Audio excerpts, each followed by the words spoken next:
вам за гостинність в ці важкі часи, важкі моменти. Я також тут сьогодні з вами, тому що я знаю, як ви зараз почуваєтеся. Словенія опинилася в такій самій ситуації декілька десятиліть тому. Ми також боролися за свою суверенність, за свою свободу і за наше життя. Тому ми чітко знаємо, як ви почуваєтеся. І ми хочемо вам принести зараз солідарність зі словенським народом і надати вам всю підтримку, яку ми можемо. Ми знаємо, що люди біжать від цієї жахливої війни, особливо жінки і діти. І ми намагаємося їм допомогти, організувати також жести солідарності на наших кордонах. Я також хочу передати вам меседж того, що вся Європа долучилася спільно до цієї підтримки. Ми повністю підтримуємо вашу майбутність не лише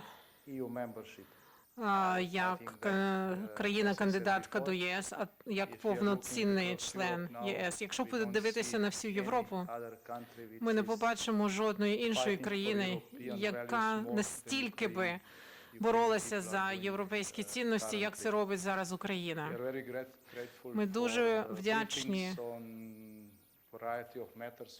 за той брифінг, що ви нам надали стосовно тих речей, які ви потребуєте якомога швидше стосовно гуманітарної допомоги, стосовно технічного, військового та санкційного пакету допомоги.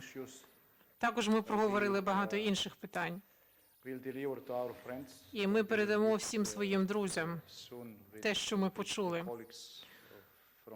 Друзям і колегам з Європейської Ради. Дуже важко дивитися на те, що відбувається в країні через екран дистанційно, а коли ви приїздите фізично, ви дійсно почуваєте те, що насправді відбувається. Коли ми приїхали, ми також зв'язалися з президентом ОЕСД, групою найбільш заможних країн світу, і вони попросили нас сказати, що ОЕСД готує великий пакет допомоги, яким чином відбудувати Україну після закінчення війни. І це буде тема наших подальших обговорень. Вже на наступному засіданні цієї організації. Ми також тут для того, щоб сказати, що ви не одні. Ваша боротьба – це наша боротьба. Ми разом із вами.